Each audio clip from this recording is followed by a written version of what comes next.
시작. 거짓 악성 루머에 맞대응하지 마라. 네, 거짓 악성 루머에 맞대응하지 마라라는 제목으로 말씀을 나누겠습니다. 우리 서현 자매가 되게 끼가 많아요. 그래서 항상 싱글벙글 할 때 막 뭐 이런 것도 하고 그래서 저 친구는 정말 담대하다. 그리고 저런 끼가 부럽다 했는데 어디서 나왔나 했더니 엄마한테.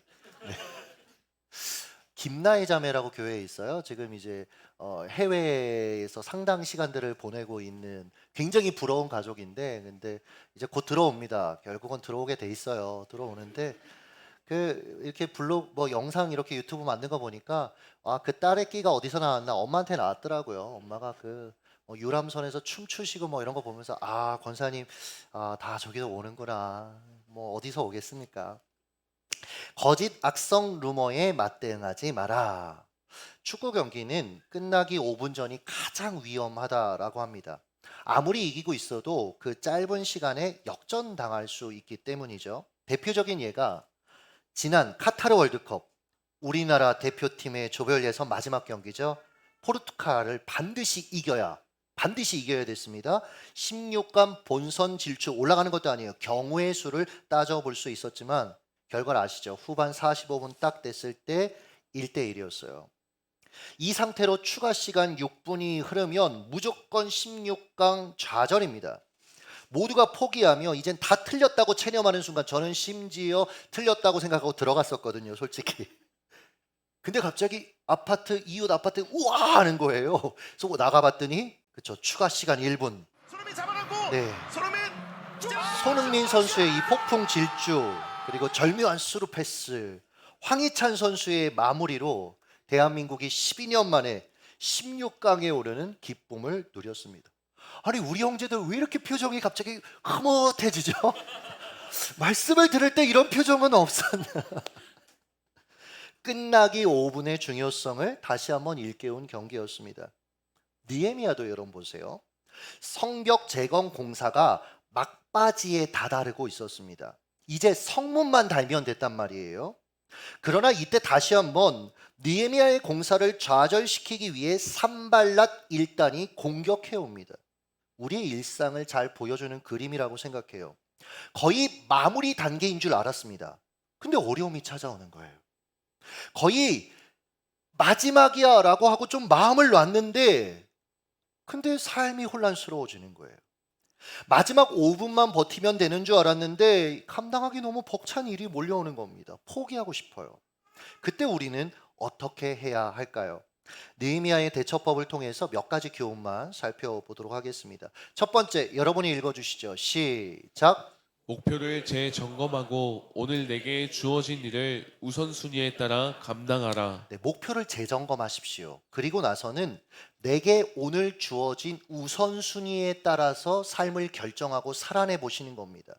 산발랏 일당은 느헤미야를 제거하기 위해서 오노 평지, 즉 중립지대에서 가짜 평화회담을 제안합니다.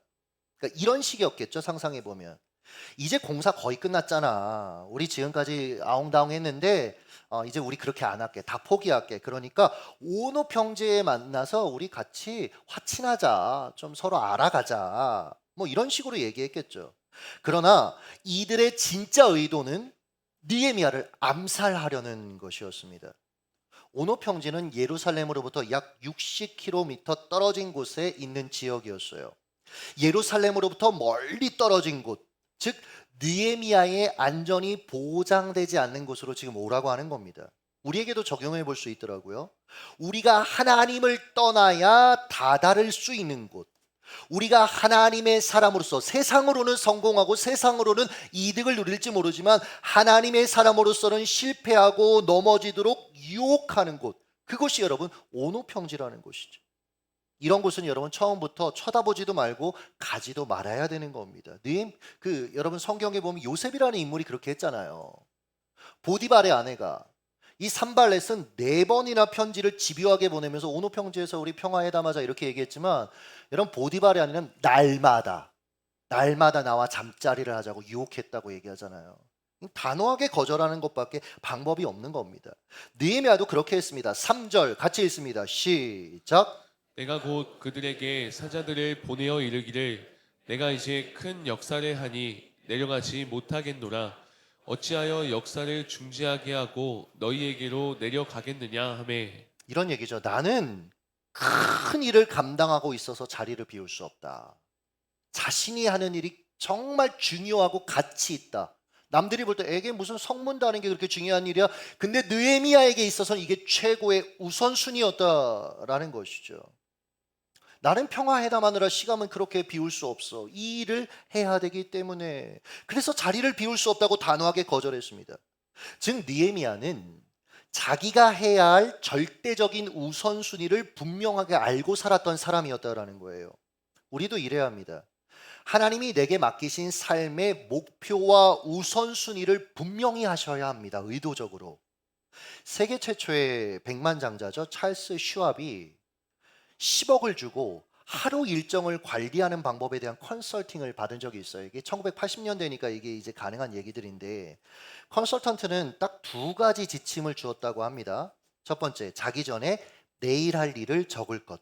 두 번째, 그 일을 중요한 순서대로 처리할 것. 슈왑은 일주일간 그 지침을 그대로 실행해 봤대요. 그리고 효과가 있다고 판단, 정말로 그에게 10억을 주었다라고 합니다. 하나님이 내게 주신 사명, 목표를 이루는 인생이 되기를 원한다면 우리도 삶의 우선순위, 즉 무엇이 내게 가장 중요한지 딱 정하고 살아가야 된다는 거예요. 그런데 이 우선순위가 분명하지 않으니까 이 사람이 이거 하자고 하면 이거 하고 저거 하자고 하면 저거 하다가 아까운 시간을 낭비하는 거죠. 이건 여러분 열심의 영역은 아니에요. 다들 무언가는 이 땅에서 열심히 하며 살아갑니다. 이건 여러분 선택과 집중의 영역입니다.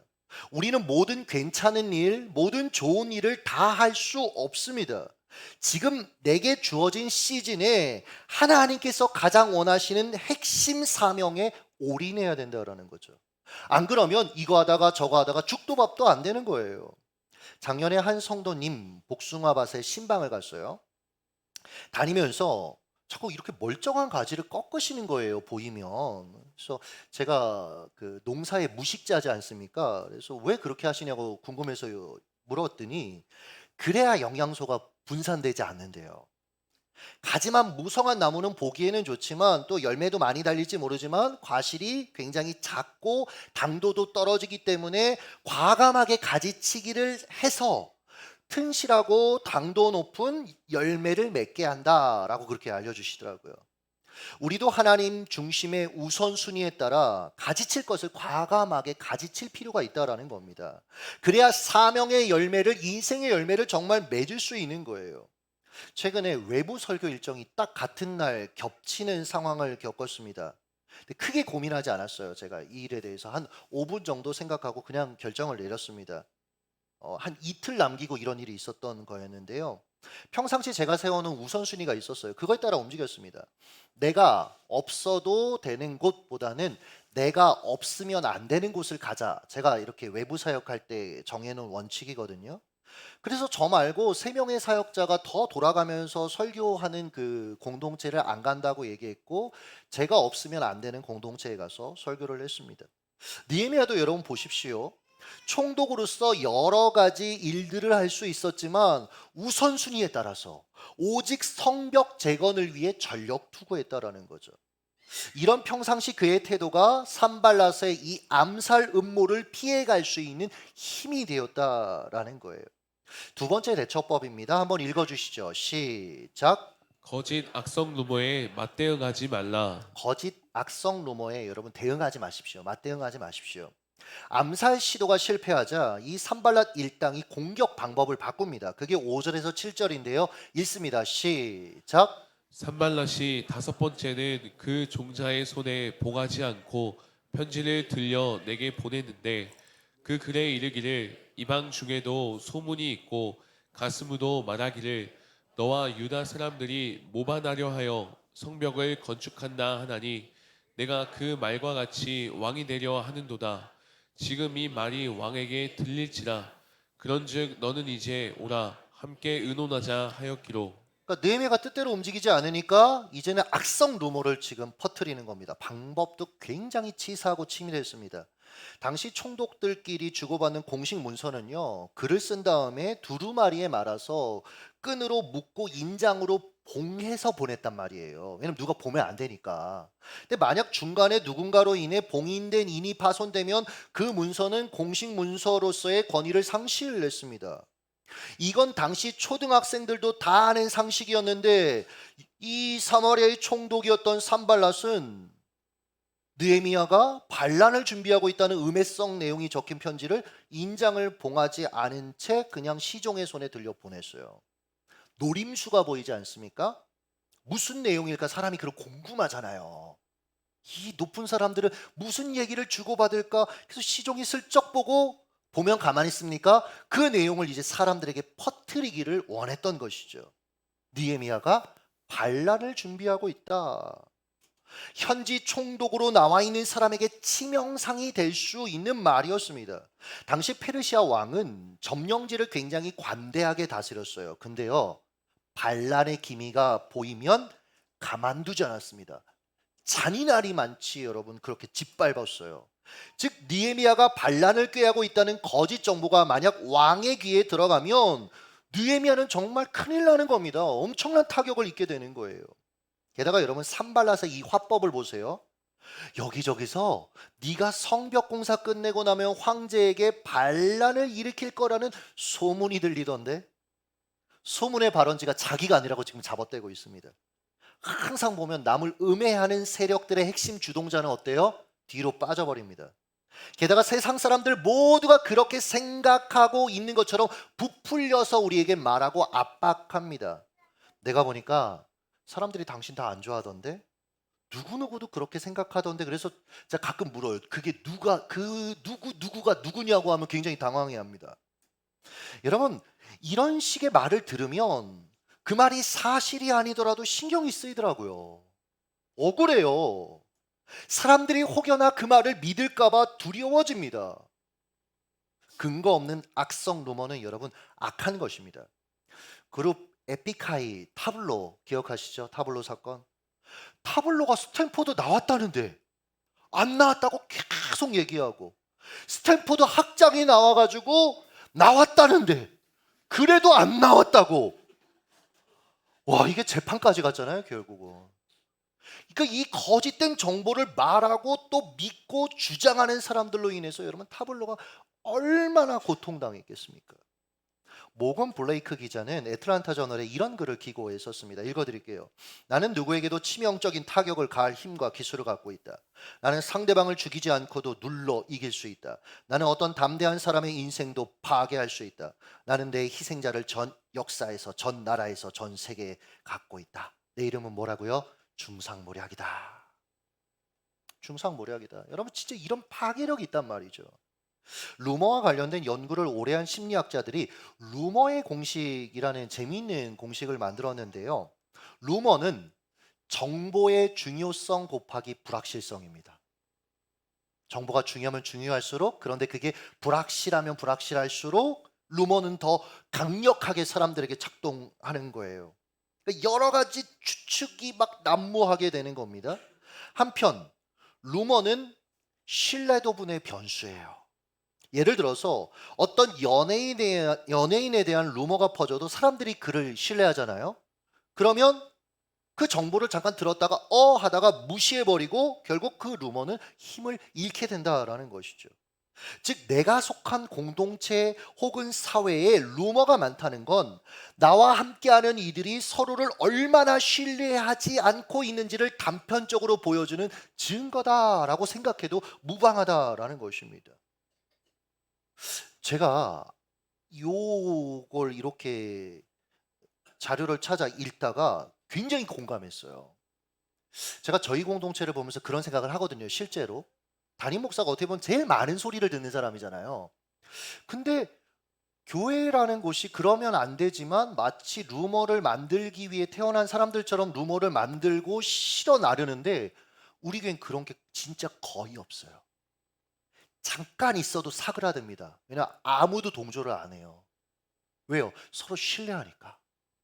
참 이게 전 중요하다라는 생각을 하게 되었어요.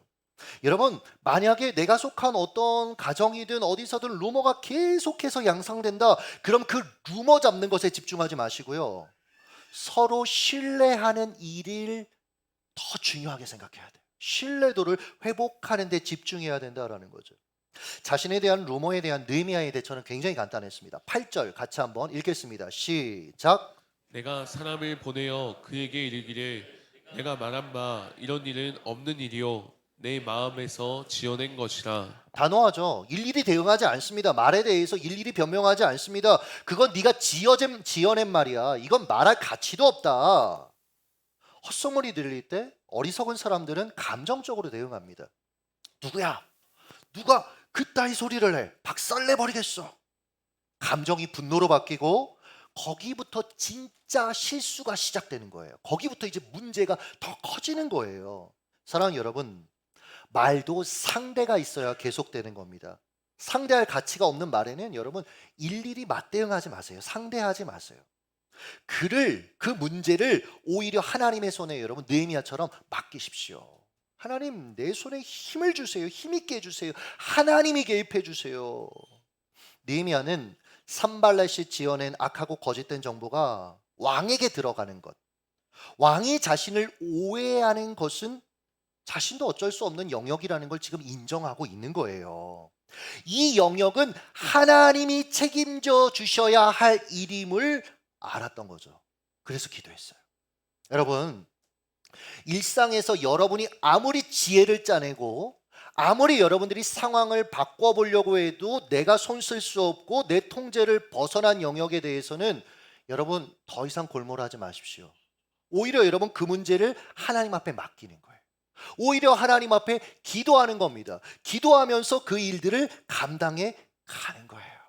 여러분 그렇게 승리하시길 예수님의 이름으로 축복합니다.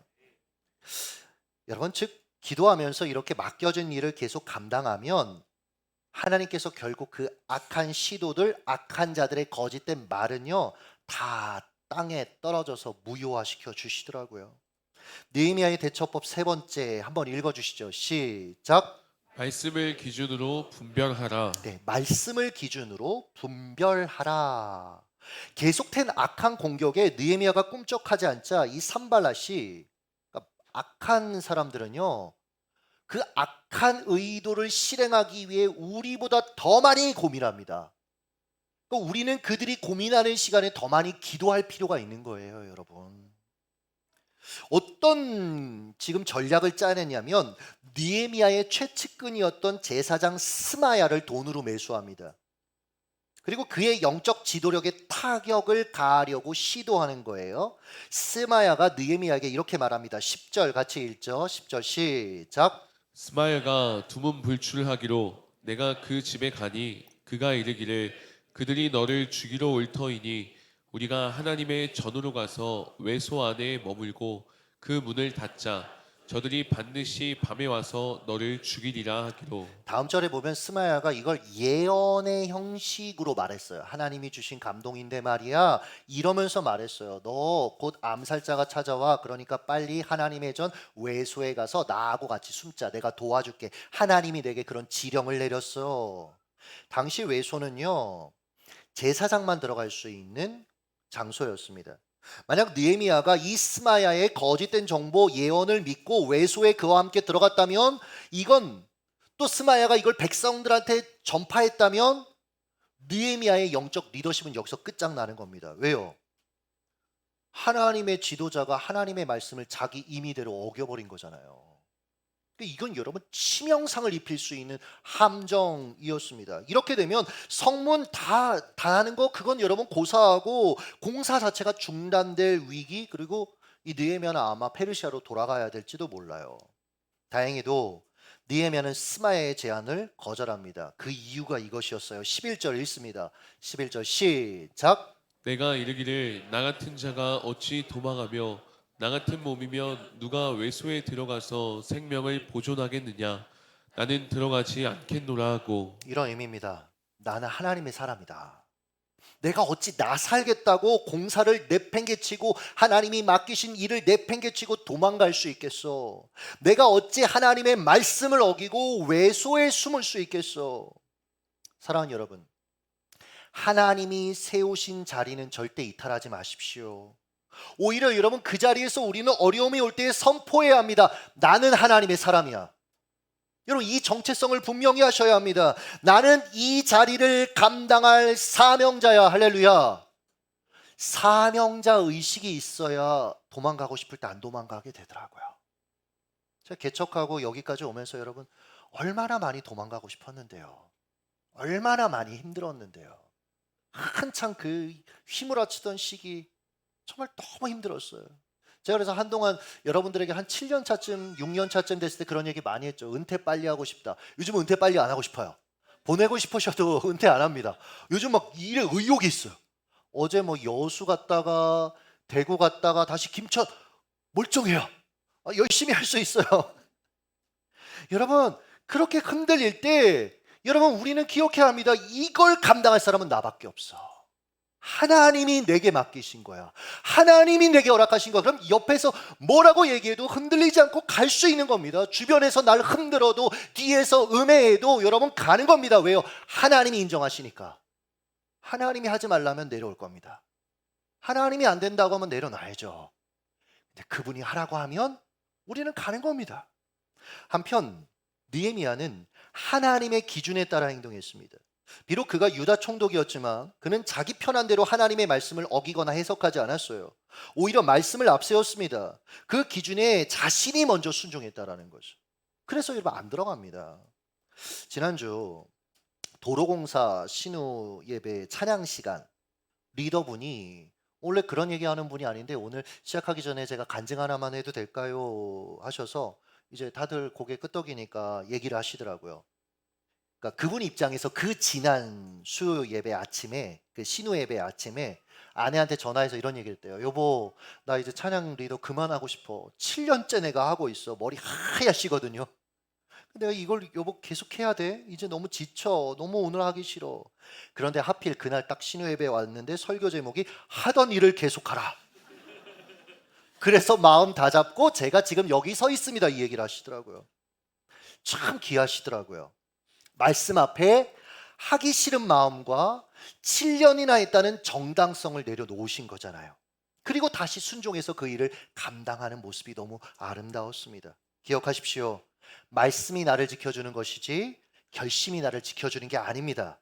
나를 움직이는 원인, 힘은 감정이나 상황, 나의 판단이 아니라 말씀일 때 안전한 것이다 라는 거예요. 자, 그 결과입니다. 15절과 16절을 읽습니다. 시작. 성병 역사가 50일 만에 엘룰월 25일에 끝남에 우리의 모든 대적과 주위에 있는 이방 족속들이 이를 듣고 다 두려워하여 크게 낙담하였으니 그들이 우리 하나님께서 이 역사를 이루신 것을 알미라. 할렐루야.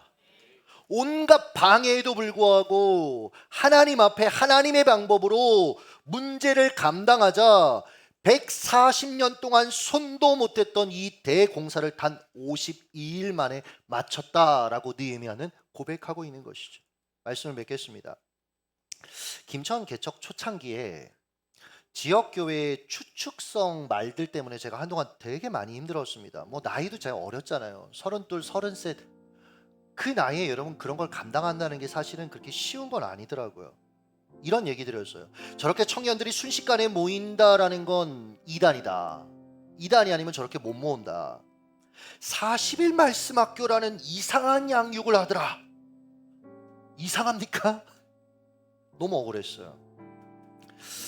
교회가 캠퍼스 사역 진짜 잘해보려고 저는 빨강, 김성한 장로님은 노랑, 수강전사 초록, 염색을 불사했습니다. 여러분들, 저 불지 피고 있는 게 장로님하고 저예요. 저라고 다녔습니다. 제가 외부 수련회 가면 그때마다 사과했어요. 제가 정말 날라리여서 이렇게 한 게 아니고 이 말부터 하면서 시작했습니다. 게다가 저와 교회에 대한 루머를 계속 듣다 보니까 밖에 나가는 것조차 못하겠더라고요. 사람들 마주치면 저에 대해서 이상하게 생각할까봐 그것도 못하겠더라고요. 하루는 한 청년이 정찬양 전사예요. 택시를 타고 더세운교에 가달라고 했는데 그때 본인 레슨하면서 돈 많다고 택시 타고 다니고요. 그 절대로 온라인으로 뭐 파카 뭐 몇십만 원 하는 거 안 샀습니다. 매장 가서, 그것도 김천 매장 가서 본인이 정신이 그때 조금 이상했다고 얘기하더라고요. 그러니까 이때도 택시를 탄 거죠. 걸어오지 않고 가달라고 했는데 그 택시 기사가 지역교회 성도셨나 봐요. 아, 그 교회 문제 많다. 연합활동에 참여를 안 하는 교회다. 이 청년이 속상해서 그리고 분해서 그 당시에 별명이 칼빈이었어요. 너무 이렇게 욱해가지고 그 의분을 참지 못해서 제게 이 말을 전했습니다. 여러분, 내가 속상할 때 내가 그 말을 소화할 수 없을 때 이런 말을 절대 전하지 마십시오. 예, 찬양 전사처럼 전하지 마세요. 그냥 여러분 기도하십시오. 가끔 이런 식으로 말하는 분들이 있더라고요. 아, 내가 이 말은 안 하려고 했는데 말이야. 그럼 하지 말아야 돼요. 차라리 말하세요, 여러분. 그럴 때. 그러면 안 하시는 게 좋을 것 같습니다. 관계 절대 틀어지지 않아요, 여러분. 차라리 그러는 게 서로를 지키는 게 되더라고요. 그게 서로를 지켜주는 배려가 되더라고요. 청년의 말을 전해 듣고 너무 힘들었습니다. 그러니까 제가 그때 내가 이 지역을 정말 떠나고 싶다. 내가 여기 내 모든 걸 다 사실은 내려놓고 온갖 어려움을 감당하면서 정말 복음을 위해서 내가 하는 건데 내가 이런 말까지 들어야 되는가. 당시에 제가 할 수 있는 게 기도밖에 없었습니다. 이런 기도를 했어요. 하나님, 억울해요. 제가 조금만 움직여도 말이 나오는데 제가 어떻게 연합활동을 합니까? 이 도시에 제가 아는 선배라도 있으면, 여기서 제가 말하는 선배는 총총 출신입니다. 이게 그 당시엔 교만했어요. 총총, 지금 아무것도 아닌데 그때 되게 중요했어요. 이런 선배라도 있으면 찾아가서 하소연이라도 하고 중재해달라고 부탁이라도 할 텐데 이 지역에는 제 학교 선배가 없습니다. 저를 도와줄 분은 하나님밖에 없습니다.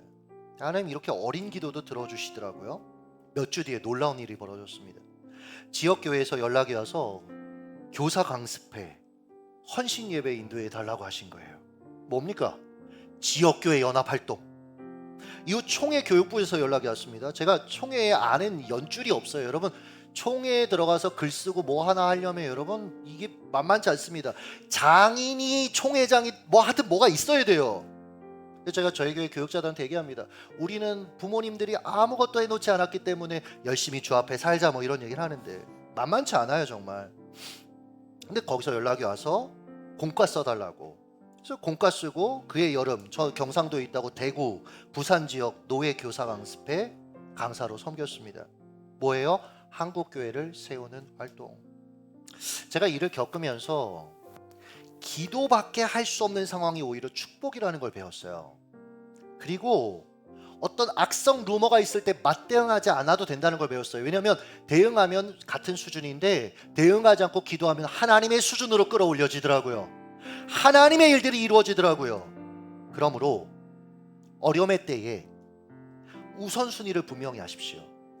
그리고 맡겨진 일상을 계속해서 감당하십시오. 내가 통제할 수 없는 문제요, 하나님께 맡기며 기도하십시오. 결국 승리를 맛보시는 저와 여러분 되시기를 예수님의 이름으로 축복합니다. 기도하겠습니다.